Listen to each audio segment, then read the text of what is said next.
Welcome back to another episode of the State of Scottish Football here on the A State of Mind Network. It's an absolute pleasure to have you joining us once again for another hour of chat about the weird and wonderful up here, about the beautiful game in Scotland. My name is Jack Donnelly, and no one's going to be used to seeing me on a Tuesday. I'm usually on the Monday show with Mr. Cameron Wanstall, but a couple of things had to get shifted around and I was unavailable for yesterday's broadcast, so the man to my left on the screen stepped in while I was away in the capital sorting a couple of things at the flat, and for that I'm very grateful to Sean McGill. How are you doing, mate? Good to see you here. I'm a bit tired after my extra shifts yesterday, Jack. You know, it's hard to try and fill your shoes, but I feel like it went okay. I enjoyed yesterday's show, and it's good to be here with you on a Tuesday. I'm not used to having it's usually just Struan, so to have anybody else is a big bonus for me. I was going to say, being able to fill my shoes, I'm not sounding braggadocious when I say it's a physical challenge because I do wear a size 14. So that's going to be a bit. Yeah. I mean, I know you're tall, but you're not like that much taller than me. I feel like from my height, I have quite small feet. What size are you? 10. And I'm only like, an inch smaller than you? We're fairly kind of similar heights anyway, so. Yeah. Aren't we all? And we have 5'4" Struan Carfrey joining us. 5'7", same height as Messi. Sorry, I had to do it. You are 5'7". Same height as Messi. Just not quite as good a left foot though, eh? And I'm a size 7. Not far away. Yeah, just add that. How are you doing anyway, Struan? It's good to be joining you on a Tuesday. It's not bad at all. It's good to have you on. As Sean said, it's not just the two of us, and it's good to have a third body on. Absolutely, and I think it's just as well we've got a third body on tonight to talk about everything that's happened with the national team up in Scotland. We've not really had like an opportunity to chat solely about the national team on this show yet, just because we've kind of started broadcasting at a time where we were post Euros and pre the league season kicking off, and of course the first set of internationals are going to be following this weekend's action. There's a reason I've worn my Scotland jersey tonight, and that is because there's been a lot coming out of the Scotland camp this afternoon. But we're not going to start there. We're going to start with a couple of topics of conversation that we kind of bypassed from over the weekend. The guys had so much to talk about in terms of analysing the games that had to take precedence yesterday. So we'll just catch up on what the troops missed yesterday. We'll start at Ibrox because there's I don't know how much truth there is to the fact that there has been a bid, or there's rumours of a bid for young right back and young talented right back, I should say, Nathan Patterson. Steven Gerrard was told of an alleged £5 million bid from his old arch rivals Everton down in the English Premier League, and he absolutely laughed off the bid completely. Now, this is an interesting one for me. I think thinking about it more, because I just thought, fair play, they're not going to take £5 million for him. He's probably right in doing so, but would the player potentially be tempted with a move? I mean, I know he's only just coming through, but a lot of people are really clamouring for Patterson to get more game time. And if he's thinking that he could potentially be guaranteed a bit more game time elsewhere, Sean, do you reckon that he could kind of have his eyes looking away from Ibrox and looking further afield? Yeah, I think so. There doesn't really seem to be many indications that Steven Gerrard's faith in James Tavernier is going to wane anytime soon. I mean, of course, he's the club captain. He was fantastic last season before his injury. And in an attacking sense, he's long been very important to Rangers under Gerrard, of course. There's been a few defensive mishaps in that time. They seem to have been creeping in a little bit more than the Rangers fans would have liked so far this season. So it perhaps makes sense for Nathan Patterson to want to make a move elsewhere. As he guaranteed game time at Everton, though, of course, it's a step up to the Premier League. You guys will know better than me. Is Seamus Coleman still Everton's starting right back? I believe so. He's probably getting towards the end of his career there. I don't know. That's just an assumption on my part, considering his age and how long he's been there. And maybe Nathan Patterson sees that pathway, but I wouldn't say it's an immediate one. I'm not saying he's breaking into that team, so perhaps it's better for him to stay where he's known, he's valued, and I'm sure him and Steven Gerrard will have had conversations about his pathway, because when you play the way he did in the second half of last season for Rangers, with so much maturity to come in the face of adversity as well, when he was punished for mistakes that he should have been punished for. He was in the wrong, and the criticism he got was just, I felt, but in the face of that, he still came into the side and performed at an extremely high level that was befitting of invincible champions. So there's different sides to it for this for Nathan Patterson. I can see him being tempted with a move, but until that fee is increased quite substantially in £5 million, I don't expect it to really be much of an issue. Well, Stuart, let's talk about that fee, because £5 million, everyone was quite in reasonable agreement that it was never going to be enough for Rangers to be tempted into selling. But do you think they would accept any sort of fee at the moment? I mean, it's an odd thing to say considering he's only played a handful of times over the past couple of years for Rangers, but they clearly see a lot of value in him and a very, very bright future ahead of him for both club and country. So do you think it would, what sort of fee would it take? It would really be talking silly money, wouldn't it? I think definitely. He's one of the brightest prospects in Scottish football at the moment, I think you'd say. Obviously, he's unable to break into that team, but I think, in all fairness, it's in front of James Tavernier, who's been one of the best fullbacks in Scotland over the past few seasons. Nobody could really get in ahead of him in recent years. So I think there is that to take into consideration. But as well, you think about his age, his potential. We're going to get onto it later, but he's in the Scotland squad now. I think he's got that play in the squad locked in now. Of course, the right back is an area we need to strengthen nationally, and he's definitely one of the brighter sparks in that area, with some other options as well breaking through. But I think 5 million is laughable. He's not on the quality of what Kieran Tierney was, but when you think Tierney went for 25 million to Arsenal a few seasons ago, you can't really justify Nathan Patterson only being worth 5. As I said, Tierney was a much better player, and as you can see in England, he's one of the better fullbacks in the Premier League now as well. But just to say 5 million, I just don't think strong enough. You look at when Glenn Kamara last week was labelled with 15 million, I think, and people were saying that was not enough either. I think Nathan Patterson as well, in terms of players in that Rangers team, he's not one of the best out and out quality wise, but his potential, how he can grow, the fact that, a lot of people are saying this season he should be given the nod ahead of Tavernier, the way Tavernier started the season, I think it speaks volumes, to be honest. And for a team like Rangers, they've not really spent too much this summer, but at the same time, I don't think they'll want a 5 million fee at all. They can get at least triple that in my eyes.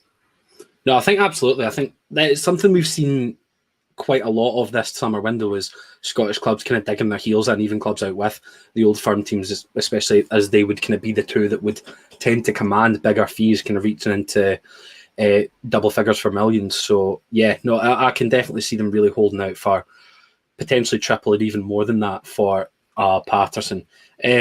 Move over to the other side of Glasgow, because there's been a couple of interesting stories developing out of Celtic Park. We'll start, Sean, with Ryan Christie, because he's been the story of the entire he's been one of the stories of the entire transfer window from a Celtic perspective, and he's not really kind of seemed to drop that at all. He's just constantly in the news, kind of getting linked away.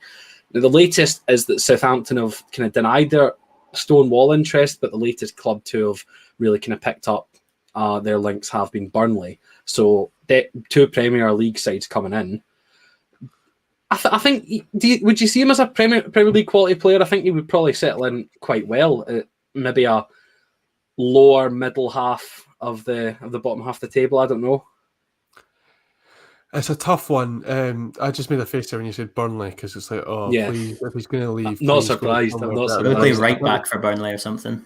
Yeah, I felt the same about Josh Doig. I mean, if Scottish players are going to go down to the Premier League, fair play to them to play that level and earn more money. That's absolutely fair enough to them, but just please go to interesting teams. And Burnley, in my opinion, aren't one of those. I don't know if Ryan Christie's Premier League quality, it's hard to say. I mean, you guys will remember last season, I've been a proponent of Ryan Christie. I think that the criticism he got last season was simultaneously warranted and unfair, because he wasn't playing well. He was really out of form last season, but I think that Neil Lennon's Celtic were so devoid of any sort of real game plan that Ryan Christie sort of developed and was told to develop this sort of shoot on sight policy where he would try and do the spectacular all the time, because he didn't have any sort of genuine build-up play. And that, when you're attempting, 5, 6, 7 long shots a game, they're not all going to come off. And that was obvious in Ryan Christie's play last season, and Celtic fans grew more and more frustrated with that. And a lot of them seemed quite happy at the start of this window to see him go. Since Ange Postecoglou's come in, I think you've seen the old Ryan Christie come back, the Ryan Christie who impressed so much at Cali, at Aberdeen, and then of course at Celtic. So, and I would, and from a Scottish football perspective, I think seeing Christie under Postecoglou is a really, really interesting element, and I want to see it happen more. I mean, there was those passes in the 6-0 win over Dundee, that reverse ball, I think Kyogo Furuhashi's third in that game. It was just unplayable, and that's the Ryan Christie that I want to see, because I think he is such a genuinely talented player, and from that side I can see him taking that step up to the Premier League, but his decision-making, the sort of erratic nature of his shooting, and I guess his inconsistency on a whole would have to be improved if he can make that step up. So I'd say for now, his best bet is staying at Celtic with a manager who suits his style of play, and on the evidence of this season so far, could bring the best out of him. No, I do agree. I think he's probably best served to stick up in Scotland, but he only does have the year left on his current deal. His contract does expire next summer, and Postecoglou's answered a question about that situation, whether he's going to want to give Christie a new contract, and he said it's out of his hands. That the contract situation goes to those above him in the Celtic hierarchy. So do you see that as potentially Celtic's biggest move of the remainder of the window, Sean, and being able to keep a hold of Christie and try and tie him down to a new contract? I still think Celtic have more to do, to be honest. There's still additions that you would expect them to make. They probably want another left back in the door, even though Greg Taylor's had a good start to the season, which we may get on to when we discuss the Scotland squad. But I still think they're lacking a bit of depth there. Maybe another centre half, some midfield options might be a bonus as well. So it's hard to say on that, but I think it would be best served for Celtic to keep Ryan Christie. I think that their squad, despite their array of attacking talent, worsens if he is to leave. And like they're in that sort of weird area that they are with Odsonne Edouard and they were with Christopher Ayer, where there is only a year left in their deal. How much is a fair bid? So I think renegotiating with Ryan Christie, who still has plenty of years where he could be a great asset to Celtic and Ange Postecoglou, as he looks to really build something special at Celtic Park, I think it would make a lot of sense for him to get him signed up. No, absolutely. Interesting comment coming in there from Graham Caldwell on YouTube, saying I think a lot of people were skeptical about Stuart Armstrong and whether he was English Premiership quality. He has improved as a player at Southampton. I think Christie could fall. Cookie cutter move for me whenever I thought about it. You disappeared for a second there, Jack, mate, but you're back at it. So I'm back now, right? Okay, there we go. And that kind of seems to be happening. You guys are kind of dropping in connection. I'm not sure if that's going to be a persistent issue. It's probably bad connection on my end, but we'll persevere and we'll go through. But I always thought the kind of Christie to Southampton as a kind of cookie cutter move, kind of very, very similarly to the move that Stuart Armstrong made those years ago. So I definitely think that in that environment, I mean, no disrespect to Celtic or any club up in Scotland, but it's probably fair to say that the majority of Premiership clubs and Premier League clubs rather will have the highest possible the best possible facilities to be able to improve their players, and players coming from Scotland being able to experience them or just going to add to their game, as Stuart Armstrong's been able to do down at Southampton. I know he's potentially not been in the best of form for the last kind of year or so. Armstrong, it's been a weird kind of 2021 for him, but he's definitely shown his quality at Premier League level, and he's been an important player for Southampton on occasion. So interesting to see how that kind of whole story unfolds and whether we do see Ryan Christie depart, whether in this window or potentially in January, because it wouldn't be a surprise to see a club come back in the winter window. Stu, and just finally before we get on to the big Scotland news, I've come to you for this one because it does involve a player at your club in Kevin Nisbet. Postecoglou was asked again whether he was interested in a deal that would see Griffiths head back to Leith in a swap deal for Kevin Nisbet, and he said he can neither confirm nor deny his interest in the move. I mean, what are your thoughts about this? Because this deal really just benefits Celtic a lot more than it does Hibs. Yeah, totally. I think it's one of those deals where it's absolutely fantastic for Celtic. You know, you get rid of Deadwood and you get a really hot, exciting young talent. And for Hibs, you lose the hot, exciting young talent and you get an old striker who hasn't been playing regular football for a number of years. And maybe you just argue is just in complete decline at this moment in time. I think when I first read it, I was very just annoyed, really, that this sort of deal was happening. You know, I'd have welcomed the Griffiths return 2 or 3 years ago. And there was even rumours at the end of last season when his contract was expiring that he might come to Hibs. And then he went and signed a contract extension at Celtic. And that to me said, yeah, he doesn't want to come back to Hibs. He wants to stay at Celtic at the moment.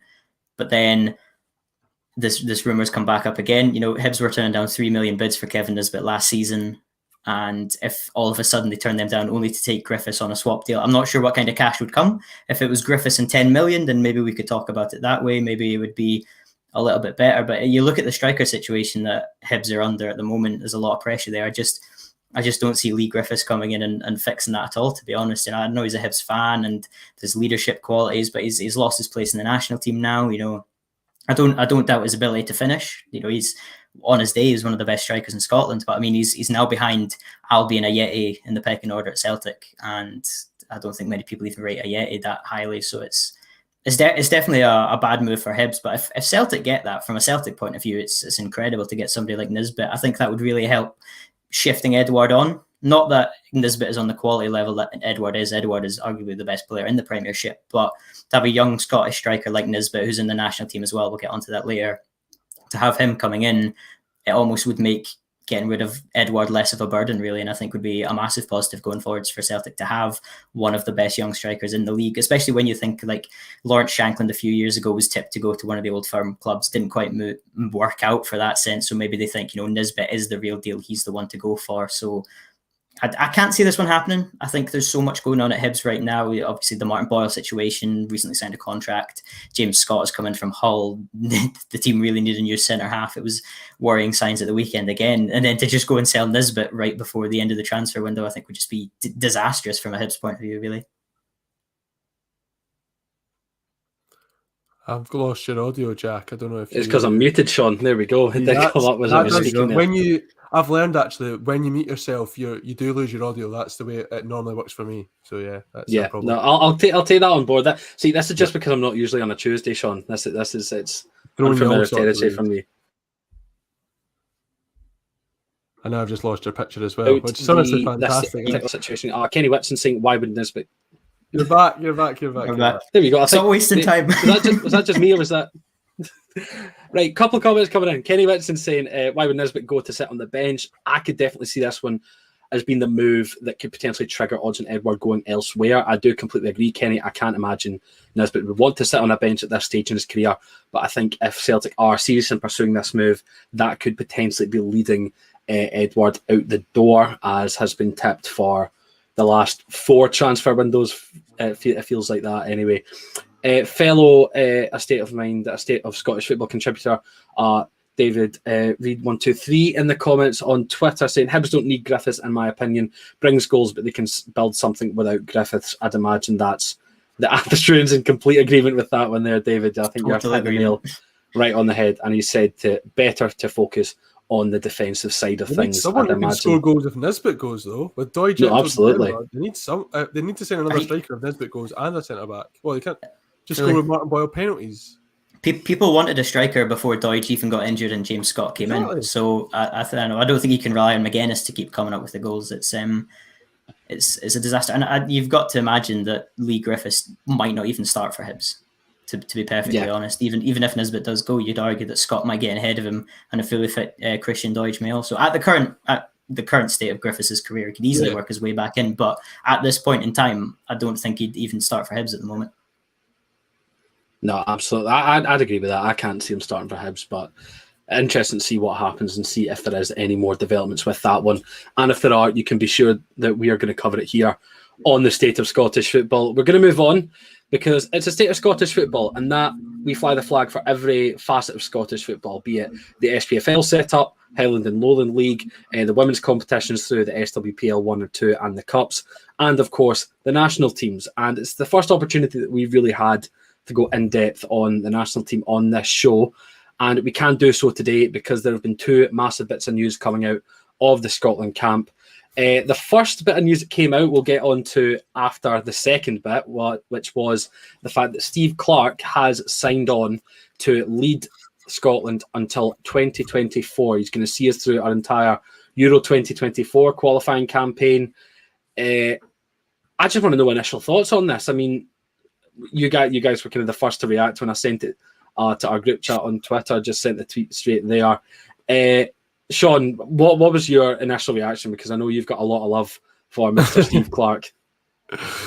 Yeah, I do. I do have a lot of love for Steve Clarke, and I know that that's not the case for some of the people also in that group chat. So my reaction was just to laugh a little bit because I knew that it would wind certain folk up. My reaction is I like Steve Clarke, and I like stability. I think that makes a lot of sense for Scotland, but I do understand why some people might find it a little bit underwhelming given some Scotland performances and results over the last year or so. So for me to extend right now at this moment in time is perhaps a little bit premature. I know you want to ask a question on that, which is I have a kind of separate answer to that as well. So it's a bit, it's a tough one to really, and it's not really biased. Like, I don't feel like it's biased towards Steve Clarke that I have necessarily. It's kind of tough to know where the line is drawn on Steve Clarke's sort of steady hand and then something more, the unknown of something more exciting, because it could be like the grass could be greener elsewhere, but you don't know that until you do it, sort of thing, and it could end up being a mistake. So I do find that a genuinely tough one, despite my loyalties to the man himself. No, I do get what you're saying, because it's something that Steve Clarke kind of tried to instill during his time in Scotland, is that element of consistency, just having that security in just about everything he does, which has kind of led to his detriment a bit, Struan. I mean, he's always going to be the hero that took us to the men's team anyway, to their first major tournament in 23 years as he led us out of the Euros this summer. But that kind of faith in him has been waning a lot. I mean, the kind of leading up to the tournament and the tournament performances themselves, and even in the World Cup qualifiers that we had in the early part of this year, there's been a lot of kind of questions asked about his style, why he's sticking with 5 at the back, why wouldn't he switch to 4, why he's been so loyal to some players and not giving others a chance. There's been a lot of questions asked about Steve Clarke, and there have been after this news broke this afternoon. So what do you think? Can you understand why kind of faith is the jury's kind of out and there's questions being asked a bit more frequently just now? Joe, I can understand why he's been given the contract, but in the same token, I can completely understand why a lot of fans are upset with the situation, why he's been given it. You know, it can always be questioned in any level of football, whether it's club or international, why a manager gets a contract extension before they've necessarily even achieved anything super, you know, given a contract extension when they necessarily may not even deserve it. But I think you need to look at the Scotland squad and say, for me personally, in my lifetime, I think it's one of the strongest squads we've ever had. You know, I think you could say we've got a couple of players in there, certainly Andrew Robertson, who would put in the world-class bracket, and other players like Tierney, who are at a very high level themselves. You know, I think the squad as a whole, is absolutely fantastic. You know, the youngsters coming through like Gilmore, we mentioned Patterson, Turnbull, some absolutely fantastic youngsters as well coming through. You know, the future is just as bright as the present currently is. But at the same time, we say all that, and then you see the squads that get picked occasionally, and it's boring football. And quite often, if you're getting the results and you play boring football, you won't really complain at the end of the day. If you're winning games 1-0, it's a victory. You know, I'd happily win the World Cup and score about 5 goals to do it. I wouldn't complain at the end of the day. But when we're playing football that's not attractive on the eye and we're not getting the results, you're going to see people complain, you know. And it begs the question, if we'd gone, say, 4 at the back and gone attacking, and just any game, for example, really, and we'd played good football and we were attractive to watch, but then we maybe draw the game or we lose the game, we'll say, yeah, we went for it. But if we play, you know, the 5 at the back a bit defensive and we say we draw the game or we lose the game, we'd have to ask questions and say, why are we not changing this up? And I think there's definitely an argument that by playing a 5 at the back, we do get a lot out of Tierney and Robertson. Our 2 best players are left backs. It's really unfortunate. But at the same time, there's so many other players in that team who are perhaps not benefiting from it. You know, I think of somebody like Scott McTominay, who for Manchester United has been really good as a box-to-box midfielder. He's got a great goal threat. But for the Scotland national team, he's playing at centre-half. And I feel we could potentially do more there. You know, I'd like to see wingers. I think when I didn't like the football under McLeish as such, but when we had Forrest and Fraser on the wings, it was just exciting up front with Fletcher. I think we could maybe get something more from them. We've got some talented players up front as well. It's just a difficult situation, really, because I'm really just sitting on the fence here. I can completely understand why people want to stick with him. He's qualified us for our first major tournament. We were at a Euros. Flower of Scotland was sung for the first time in my lifetime at a major tournament. It was fantastic. But at the same time, people will ask questions: have we hit our ceiling under Clark? Can we get any better? Our World Cup qualifying hasn't gotten off to the best start, and already we're up against it. Coming up against Denmark, who were absolutely excellent in the Euros. It's tough to ask, and to already get the contract extension before we've done anything really is definitely questionable at the best. No, 100%. And Sean, you kind of alluded to the fact that I did want to ask a question on this, and we've had a couple of people in the comments questioning the kind of timing of this appointment. And was it a good idea to announce it just ahead of these next batch of qualifiers? Because would it have been better to have waited until after the qualifiers have been done completely to decide whether to sit with Steve Clarke if he does take us to the World Cup, or to move elsewhere if he is unable to get a route out of qualification? For me, this might sound pessimistic, but I don't think we're going to qualify anyway. I don't have much hope on that front. I think that Denmark and Austria are two teams that are just better than us at this moment in time. And yes, you want those sort of margins to be challenged, and the home game against Austria perhaps should have gone another way. I feel like we sat off too much in that game when they were there for the taking on the day, and we chose not to. I hope the person cutting their grass or whatever in the background there isn't too loud for you guys. I hope it's not getting in the way at all. But I mean, so of course we played Denmark and Austria over these next qualifiers, so those are going to be very tough challenges indeed. So I still think the long-term aim, I think you can see Clark building something for me. I still think there's still a better side than we were prior to his appointment for me.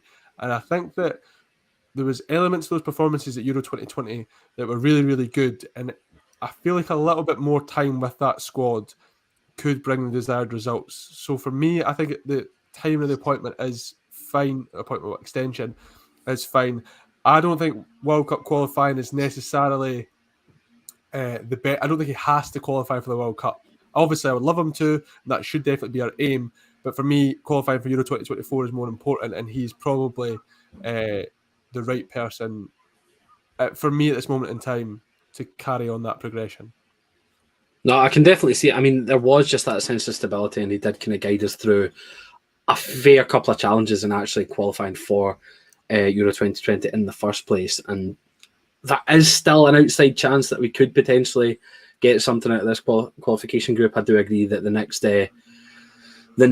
couple of games are going to be pretty challenging. We'll get onto them in just a little second or so, because we're going to go a bit more in depth on the Scotland squad itself. But Sean, it wasn't just Steve Clarke that signed on for the next few years. We waved goodbye to Stephen Reid and Stevie Woods, who stepped down from their respective roles in Clarke's backroom staff, with Austin Mcphee and Chris Woods coming in and joining John Carver, who's still kicking about. What did you make of that? Was that something that you were expecting, or was that something that kind of just added in at the end of the Clarke announcement? Yeah, it was kind of additional for me. I don't mean that to be disrespectful in any way. I watched the coaches roundtable that they did. I think it was pre-Serbia game. And Stephen Reid was kind of talking about just how busy he is. Obviously, he has commitments in Nottingham Forest, which is a full-time job. But then he's still trying to watch as much as he can of Scotland players, so he can be of use to Clarke and the rest of the team there. And then he just recently had a baby, I believe, and it was all sort of, you could tell at that time even that it was kind of piling up. And I think that the sort of opportunity to go to a major tournament as part of coaching staff meant a lot to him, so he wanted to see that out. So that wasn't a massive surprise. Stevie Woods has been there for a while, and he seems to have also chosen to just focus on his club role at Celtic, which again makes sense as well. So I think it will be good to see fresh faces, fresh ideas. I know there's sort of mixed feelings about Austin Mcphee. He's obviously held in some sort of regard, considering our Premier League side with high ambitions. Aston Villa have recruited him in terms of set pieces. I do remember Hearts being quite tidy, really, with their set pieces during his time at the club. I remember him scoring a great set piece routine at Rugby Park. So, yeah, I mean, it's hard to judge with backroom staff. You don't know how much of an influence they can always have. Hopefully it freshens things up and some new ideas come in, because Obviously, Clark's been there for a little while, and some feel that it's a tad stale. So hopefully that brings some sort of change in certain departments. I'd certainly like to think so as well, because I would imagine we definitely have the players available to be able to be successful from set pieces. We've seen it a lot. I mean, there's some really good set piece takers in the squad. You think David Turnbull, Andy Robertson, just to name a couple. Taller now. Gordon Strachan wasn't happy with the height. No, of course, yeah. Back in the day, but it was a whole team of Struan Garveys kicking about. But now, I'd say there's a little bit more height in that team. Some of them might be size 14 feet. You never know. You never know. So you could definitely see Grant Hanley having size 14 feet, couldn't you? Size 15. He's bigger than you, pal. Fabio Cannavaro was about 5'9", I believe. I'll just leave that one there. Yeah, it's not quite as bleak a pitch as it was under Strachan. No. That was the reason we weren't qualifying, of course. So I think that we could have a little bit more joy from set pieces. Grant Hanley scored from a set piece, didn't he, against Austria, and in that 2-2 draw at Hampden Park. So hopefully some set piece goals and he can get his dome on the end of them. Right, let's talk about the squad itself, shall we? Because that's why the majority of people are here, and we've had the majority of comments coming in have been about inclusions, exclusions, and just about everything surrounding this group of 26 players that have been selected. Of course, selected for that triple header of World Cup qualifiers. We've got a home game against Moldova, sandwiched between away trips to Euro 2020 semi-finalist Denmark and Austria, who also made the knockout stages. Just initially, lads, champions to extra time. How are we feeling about these games? Stuart, I'll come to you first. I mean, I was feeling a bit more positive when this draw was made. I was sat in university with you, Sean, when this draw was made, and we were quite happy about it. But I would take that level of optimism right about now, because I don't think I'm feeling the same as I was. I can't get the words out. I'm really not sure what to make of these games coming up, to be honest. I was the exact same as you two. I was absolutely buzzing when the draw got made. I thought we've got a real chance of this. We've actually got a chance. At that time, of course, things were going really well with the Euros. There was a really good feeling about Scotland. And then we messed up our opening games for the World Cup already. And we haven't even met Denmark once, who are one of the best sides in Europe. I'd say one of the best sides in the world, to be honest. And I am very nervous for that fact. I think at the start of the tournament, I definitely saw a path through. The only worry I had was Denmark are obviously a great side, and Austria also worried me. But at the same time, I felt we should have done better than we have done so far. So it's difficult. It's hard to be optimistic when at the same time I was feeling so down after the opening results. Do you know what I mean? It's tough when you think, when it's definitely not gone yet, but in the back of your mind, you're thinking, it's near impossible to qualify once again. And we've barely even started the qualifying campaign. So it's difficult from that point of view, but I'm excited to watch Scotland because it's Scotland, the country unites. Not to sound cringy or anything, but it's quite nice to see the national team playing again, especially after the summer and how good it was from a Scottish point of view. It's going to be nice to see the players out there once again. The thing with the optimism is we didn't know that Denmark were that good. We didn't. That's Denmark the problem. And I guess part of it was riding that wave of emotion that came from that fantastic atmosphere in Copenhagen and the sort of togetherness that came out of the very sad incidents and scenes involving Christian Eriksen, in which that Denmark side gained so much praise and rightful praise for the way that they rallied around Eriksen in an extremely scary situation. So I guess momentum was kind of a factor, but I think you saw technically, the way they ripped apart Wales that day, who have shown themselves to be a very capable side on the international stage, that I think pre-Euros we were fairly right to have this sort of optimistic approach to Denmark. So still have a more talented squad than us, but they were one of the easier draws in pot one, definitely. And coming out of the Euros, we've seen a very, very strong side with a lot of rising talent as well, like Joachim Mæhle as well. So I think that it's rightful, it's fair that those opinions might have changed over the last few months or so. Yeah, I do have the Denmark squad up, and it is just quite scary looking at it, knowing the kind of level of talent that a lot of these guys have. Some guys that you might not have otherwise looked at, the likes of Joachim Mæhle, who had an absolutely outstanding tournament. Mikkel Damsgaard, of course, scored that free kick against England in the semi-final and looked excellent throughout the tournament. And they've got some really good youngsters. Mohamed Daramy, I don't believe I'm not sure how regularly he's been kind of in and about the squad before, but I know he's really, really highly touted as a. Yeah, he's really highly rated Just see as what part he plays footballer. next few games. Sorry, Jack. I was just trying to fill the dead air while you broke up there. I'm always getting this news just about 5 seconds too late while I've still been going off on a tangent. It's not been the greatest technical masterpiece from us here at State of Mind, but we're getting through it regardless. We're still having some good chats. So the squad is quite scary looking at it, but we're not here to analyse that squad. We're here to talk about our own, and no better place to start than in goal. We've got 3 goalkeepers ready for this squad, and those are Craig Gordon of Hearts, Liam Kelly of Motherwell, and debutant Xander Clark, from St Johnstone. I suppose the biggest kind of change from this kind of set of goalkeepers is that it sees Scotland's previous number 1, David Marshall, drop out entirely and not have any involvement in the squad whatsoever. Probably the right decision, we would say. Yeah, I think it's a fair call. I mean, obviously Marshall was the hero, and doing conga lines, singing his name, it was absolutely incredible. But he's not even second choice at Derby County anymore. You know, I think quite a few people actually went off him during the Euros, to be perfectly honest, before he lost his place at his club. And I think as well, you should probably put age into the consideration as well. I think Marshall's 37 this year, or possibly just turned 36. So, you know, he's not exactly a long-term ambition. We have decent goalkeepers coming through. It's after a big tournament like that, it's maybe the perfect time to try out some new goalkeepers and just integrate them into the squad, to be honest. No, absolutely. I mean, yeah, we'll always have that night in Belgrade, at least, from David Marshall, and of course the game against Israel as well. But Sean, I suppose I'll come to you here, because it does kind of throw up the question of who would replace David Marshall as Scotland's number 1. And for me, that would fairly simply, out of these 3, fall to Craig Gordon, personally. But I'm not sure if you'd agree on that, or whether you'd choose Kelly or Clark to take the number 1 jersey. No, for me, Craig Gordon starts these games. I think he's been in very good form for Hearts for well over a year now. I think that he obviously brings that experience that Marshall also held.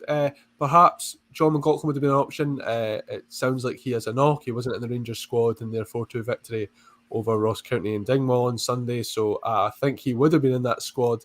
And one of Xander Clark or Liam Kelly has been a late addition to the squad, in my opinion. I think that probably would have been Liam Kelly, given the form that Xander Clark's been in, and his experience on European stages over the sort of opening portion of the season.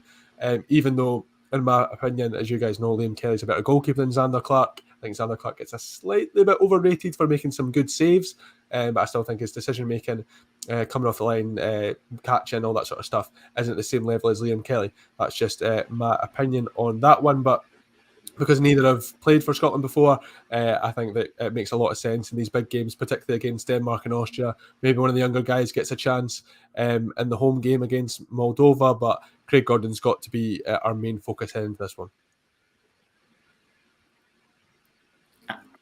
Yeah, I think I feel as though you definitely do need to consider that Moldova game. It could be a bit of a kind of testing ground for some new things, some new players, and maybe a new system. We don't know if we are going to win a game convincingly. We would hope it's going to be Moldova out of these 3.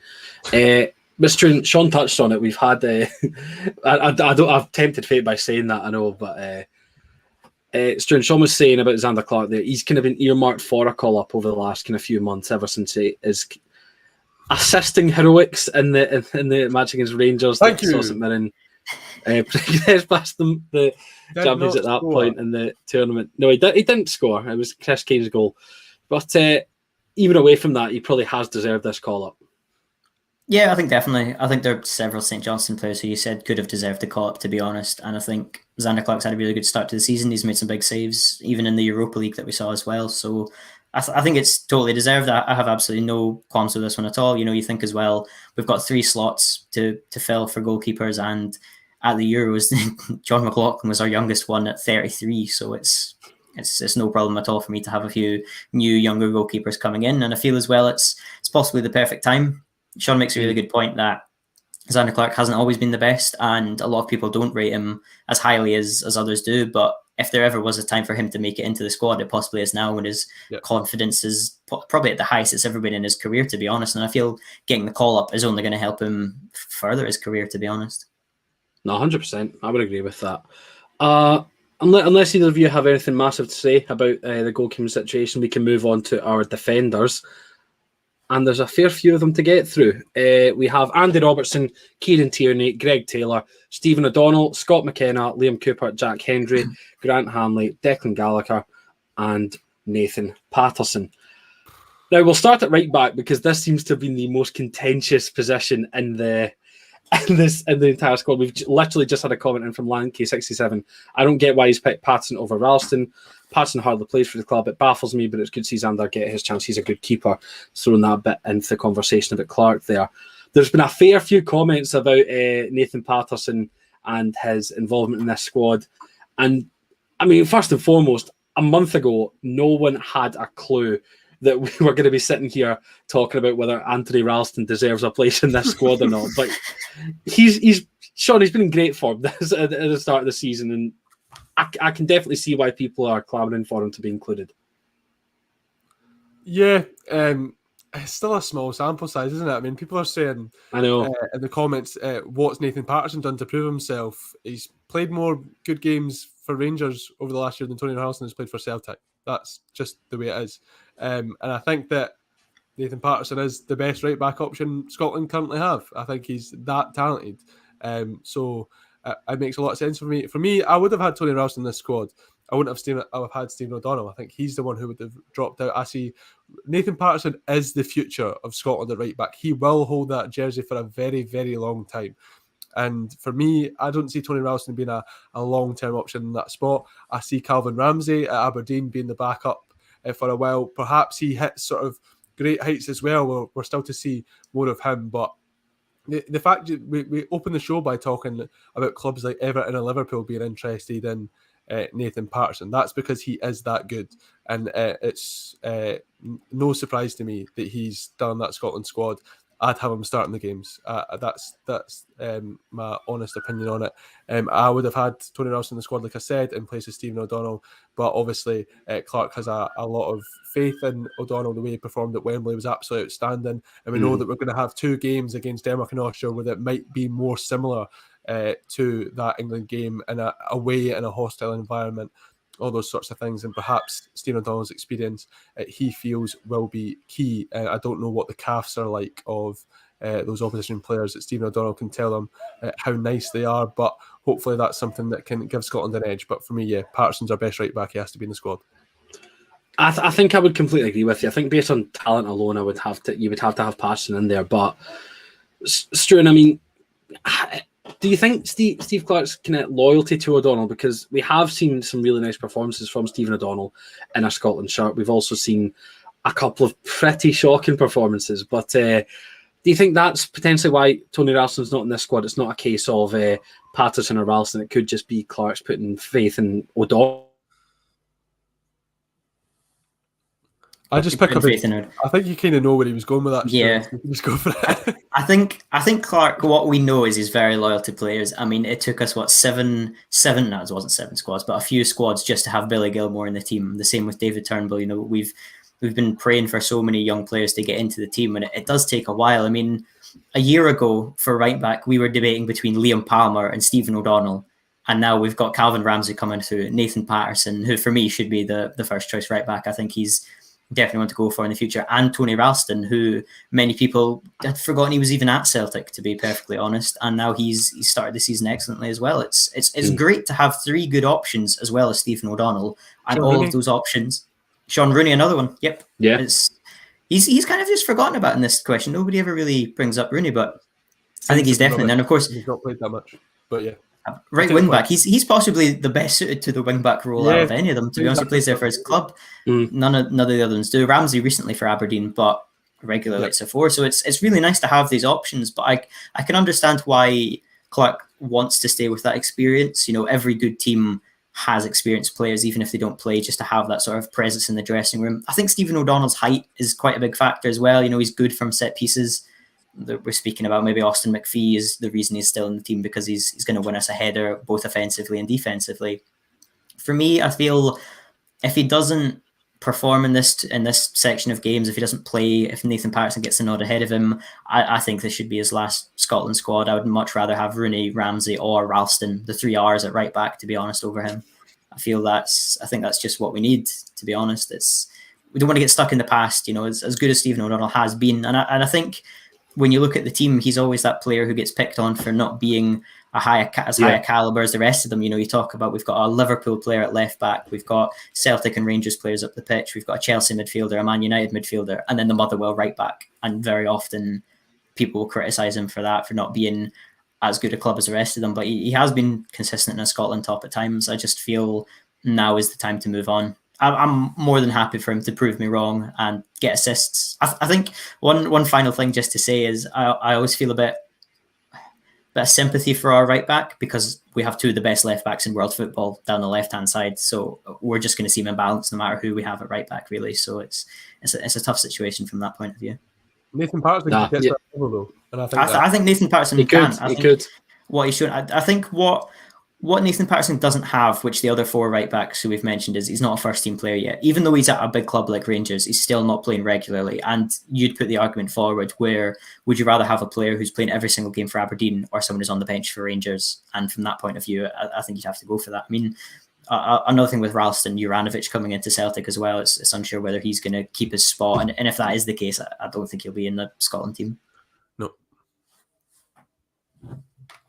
It's always remains the question that goes for a wee pause, isn't it, Struan? It's inconvenient timing. But I believe that's his gorgeous face back now. There we go. Just a comment, just say O'Donnell isn't great, but he's better than Ralston, who will be a bench player now at Celtic. Patterson is better than him too. Yeah, that would probably be my estimation at the moment. I think based on kind of previous performances, you would probably have to stick with O'Donnell over Ralston, even though I would have liked to have potentially seen him in a squad in some capacity, but it's just where we are at the moment. And I think for looking at other players, I mean, Sean Rooney's that would be really cool if you were to get Sean Rooney in that squad, but I think players available, you would probably have him behind the players selected. Calvin Ramsey, again, it's too small a sample size. The boy's only 18 and he's just kind of started kicking on for Aberdeen this season, so I think it would be a bit premature to have him involved at this level, but certainly a bright future ahead of them, and good to see a good couple of young right backs coming through, especially when it's been such a dominating force down the left in terms of having kind of an overabundance of good left backs. And with that, we can kind of touch on them just now, because there was a bit of a doubt whether Robertson, Tierney, or even both were going to be fit for this game, because Robertson, he's working his way back from some ligament damage, and Tierney, he went down in Arsenal's 2-0 defeat at the weekend to Chelsea. But turned out Tierney just had cramp, and Robertson's in line for a start in Liverpool's next game this weekend. So had a good start to the season in the Championship with Kilmarnock. It just screams to me that we're going to play Kilmarnock. Sorry, you did go in and I heard Kelly, so I've got to. I would let you know a moment. I want to know what you're saying. I was just saying, with the two of them in the squad, in terms of Tierney and Robertson, and Greg Taylor, obviously, who has had a good start to the season with Kilmarnock. No, he's not at Kilmarnock. What am I talking about? He's at Celtic. I got, oh my God, I went back about 3 years there. I don't know what I'm thinking, I wish. I just, with the three of them in, I just see us just sitting with the 3 or 5 at the back, depending on how you want to look at it, when it seemed like we potentially could have been shifting to a 4 at the back system, which I would have really enjoyed seeing, to be honest. And I'm not sure, Sean, what you'd say about that as well. Yeah, I would like to see the 4, but I just think that we saw in the Faroe Islands game how effective that can be when they both, and I know Faroe Islands are the best opposition, so I know that's what people are going to be thinking as I say that, but Kieran Tierney got 3 assists in that game, and that overlap system, that's, out of all the ways that numerous Scotland managers have tried to do it, this has been the most effective at getting the best out of Andy Robertson and Kieran Tierney. So for that reason, the back 3, 5, whatever makes sense. But any indication that we might be going to back 4, it's almost immediately taken away from me when you see all 3 of them in that squad. To me, that means Kieran Tierney is a centre back, and the 2 left wing back options are Andy Robertson and Greg Taylor, who probably merits a space in the Scotland squad, considering how he started the season for Celtic. Got another assist at the weekend. He seems to, surprisingly for me, actually be thriving in this role as an inverted wing back in Ange Postecoglou's system, because I've said it before in this show, at Kilmarnock he was one of the best one-on-one defenders I've ever seen. The way he'd win the ball, when he'd stand up, he would never get sort of dribbled past. I thought he was extremely impressive in that regard, but it has come on technically, and I do think there is a player in there who, under the right technical development, which I hope Postecoglou has for him, it could become a Celtic level player.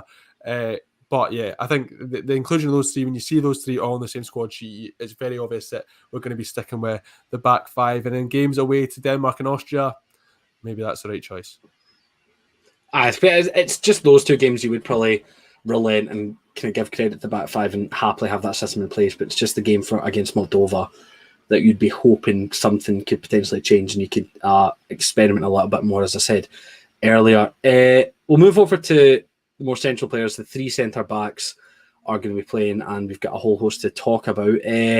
Again, there's a couple of interesting inclusions and exclusions. I mean, there was a lot of talks around the likes of Jamie McCartan, Jason Kerr, and even Stephen Welsh potentially getting a call up, and John that Sutter. Probably would. John Sutter as well, of course, had a good start to the season with Hearts.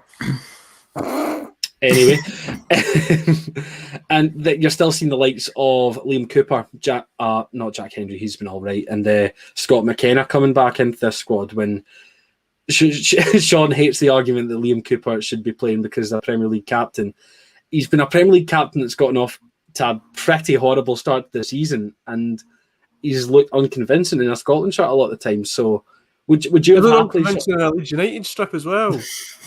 I challenge anybody watching this to find me a good Liam Cooper performance. I'm obviously being hyperbolic. I think that Liam Cooper, for me, seems like the type of defender who is more suited to backs against the wall, sort of defending his box type of play, whereas obviously Leeds United under Marcelo Bielsa play a much more expansive style of playing. He gets caught in behind far too often, and I just think that he's not been in good form or fitness really for quite some time. So for me, I was a bit disappointed when the under-21 squad came out last week and I saw that Stephen Welsh was there, because I've seen him feature for the first team, considering the way he's been playing for Celtic so far this season. John Sutter, I'd like a little bit more of a run before I'm fully trusting it, but he's a player who, on his day, if he's fit, if he's firing, I think he's one of the best centre-backs in the Premiership. So I really, really hope, if he'd been fit all this time, John Sutter would be one of the first names in that team sheet. If he'd maintained his fitness over his career, that's obviously not been the case. But I think he has that level of talent. So for me, those are kind of the ones I would have. Declan Gallagher's kind of the one for me who I'm not too sure about. Obviously performed very well in a Scotland jersey during that period, but I think Grant Hanley's so nailed down in that central role. Even Scott McKenna, when Hanley was injured in the final game against Croatia, it was McKenna who came on in place of him. So I think Declan Gallagher's far down the Scotland pecking order, and he's also far down. He's not far down the Aberdeen pecking order, but he's not. He came into the squad quite late, and he hasn't performed particularly well since doing so. We've lost Jack, so I'm just going to keep going with that point. And I think that the thing with me with Steve Clarke is consistency is really important. I think he promised that, and it was almost modelling what Northern Ireland have done, and keeping the squad very tight-knit and picking the same group of players so they get to know each other, so they become their own sort of team as well. And I do agree that you shouldn't always pick the flavour of the month. Just because somebody scored 2 goals in their last 4 games, it doesn't necessarily automatically mean that they should be involved in the squad. But for me, you don't want that consistency, that stability to get in the way of sort of getting in the blocking off talented players, informed players for getting to the Scotland squad. You need to find the right balance. I feel like Clarke too often is sticking to loyalty over talented players who are informed coming into the squad. I'll hand back over to our gracious host who dipped away for a second there. The browser just shut there, mate, to be honest. I was just sitting and the window just closed without me doing anything. So it's exactly what you want. Covered the whole centre-back options, mate. Like the centre-backs are so done now. Completely done. Right, so we can Completely easily just done. move on it in the midfield. No problem at You all. can do that. That's a seamless segue for you right there. Appreciate. I like a good segue, so we can absolutely do that. A good segue. The midfield options that we do have, we've got Stuart Armstrong, Lewis Ferguson, Billy Gilmour, John McGinn, Callum McGregor, Kenny McLean, and David Turnbull. Now, there's a good mix of positional midfielders here. We've kind of got some more deeper line players and some advanced players in there. Struan, I suppose, the biggest name out that one coming through, Lewis Ferguson in our squad for the first time in his career. What do we reckon with that? I mean, how do we see Lewis Ferguson performing in a Scotland shirt if he does get onto the pitch at all in these games? It's definitely an interesting one. For me, he's coming for John Fleck now, and I think a lot of Scotland fans probably would have made this request. I think Ferguson started the season well. Again, it's the argument that we want to bring through more of our younger players into the squad, even if they're not necessarily going to start. Because I don't believe Lewis Ferguson will be starting for Scotland. I think he'll possibly make a few substitute appearances, but I don't think we'll ever see him in the starting 11, certainly for this crop of games. But I'm so much more happy to see him in the team rather than somebody like John Fleck, who I've never really been a big fan of. I don't think he's as good as our other options. And it's just nice to see Ferguson. Again, it's another leader in the squad. He's captained Aberdeen on a number of occasions. Obviously, that responsibility has gone to Scott Brown completely now. But I think it's a good player to have in the team. It's another penalty taker. We really like to go to penalty shootouts. So if that does be the difference between qualifying for the next tournament or not, we have that there. And I think for me, we're really fortunate in the midfield, to be honest. We've got a lot of talented players there, the likes of John McGinn, Billy Gilmour, Callum McGregor. I think are all excellent. Kenny McLean's another one. If Scott McTominay plays in midfield, he's there too. So Ryan Christie, another one if he drops deep. We're quite blessed for midfielders. So I feel it's the right idea to have Ferguson in the squad, definitely. From the point of view, he's coming for Fleck. And I'm not sure off the top of my head if there's anyone else who you could say outright should be in that team in the midfield who is being overlooked again. Obviously Ryan Gauld, but would he count as a forward? I'm not too sure. Well, I'd like to jump in on that, Struan, because for me, there's already a number of players in that squad. Jack spoke about the sort of positional versatility. I know we're pushed for time, Jack, so I'll make this quick. No, fine, don't worry. Billy Gilmour, Callum McGregor, Kenny McLean, to an extent, John McGinn does that for Aston Villa, even David Turnbull, and we've actually seen Stuart Armstrong do it a couple of times for Scotland. They can all play in those sort of deeper midfield roles. I just feel like Lewis Ferguson's an unneeded body in there, whereas the key problem with the Scotland side at the moment is not scoring goals. So I think Ryan Gauld, who can provide goals, can provide that creativity, would have been a much better addition to the Scotland squad than Lewis Ferguson, who, you said he started well. I don't think it's been like an unbelievable start to the season. I think it's been pretty sort of bog standard from Lewis Ferguson. And yes, he might be one for the future, but for me, there's priorities elsewhere in the squad. And adding another sort of safe body, a similar body in that of Lewis Ferguson is underwhelming to me. No, I agree with that, to be honest, because Gould's kind of really started very, very well in his Vancouver Whitecaps career. And a lot of people were really upset to see him not included in the Euro squad. And I wasn't. I thought it was pretty fair. I was kind of, I didn't see where Ryan Gauld fitted into that squad, but this one I do. I don't see Lewis Ferguson being needed. So for me, this was the time to include Gauld, and it's a shame that he hasn't been. Do you think Gauld would play in our 3 in the 5-3 that we play? Yeah, he's not going to be one of the 6s or 8s. Like he's going to be a 10 or the sort of second striker. So the way McGinn sort of played at times. McGinn or Ryan Christie, even further forward. He'd fill one of those gaps, yeah. But for me, having more options in those forward areas is more important to Scotland right now than having another. Lewis Ferguson is a defensive midfielder, but he's a box-to-box, like a sort of gritty, hard-working player, and I don't think that's it's not like we need shored up defensively necessarily. I know the Euros weren't great on a defensive point of view, but Clark's shown how we can be stable in defence. What he needs to do is start scoring goals, and Ryan Gauld could be the answer to that. We won't know unless he's given a shot. No, and I think especially the point you make about the engine and the box-to-box kind of side to Ferguson's game, he's not really going to displace Callum McGregor in the side and being able to do that, because as our good friend Amy Canavan would tell us, Callum McGregor is all about the running, and he just runs more than any player in the middle of a park. So that kind of side to Scotland is already covered. We'll move on quickly because we've only got a couple of minutes left to get through the forwards, and there's 6 to mention. We've got Che Adams, Ryan Christie, Ryan Fraser, James Forrest, Lyndon Dykes, and Kevin Nisbet. Struan, you're going to be delighted to see Kevin Nisbet back in the Scotland squad again, but do you reckon he gets in ahead of one of Che Adams or Lyndon Dykes? Lyndon Dykes has been really, really influential for Crystal Palace, QPR, not even this season, but throughout 2021. And Che Adams has kind of had while Southampton haven't done well, he's been quite lively going forward as well. I think it should still be Che Adams and Dykes. I think that's the best balance that we've got. And, I'm really happy to have them two as options. But equally, I think Adams didn't let people down at the Euros, but I think people were expecting a lot more from him, especially with the calibre of and the excitement of him coming to play for Scotland. Prior to the Euros and the qualifying games, he was really good. So hopefully we see that. Dykes was a bigger disappointment at the Euros, Struan, than Adams.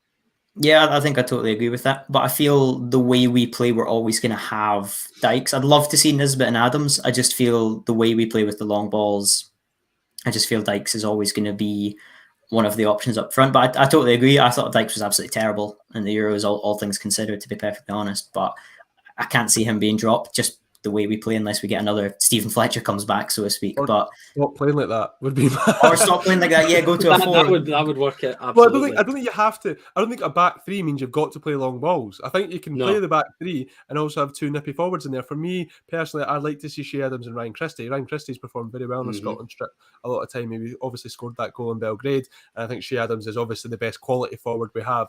Maybe even Ryan Fraser, who is another one who's been good for Scotland. I'd like to see Adams try it with one of those forward players. So I think that's probably the last point that should be made on this broadcast today.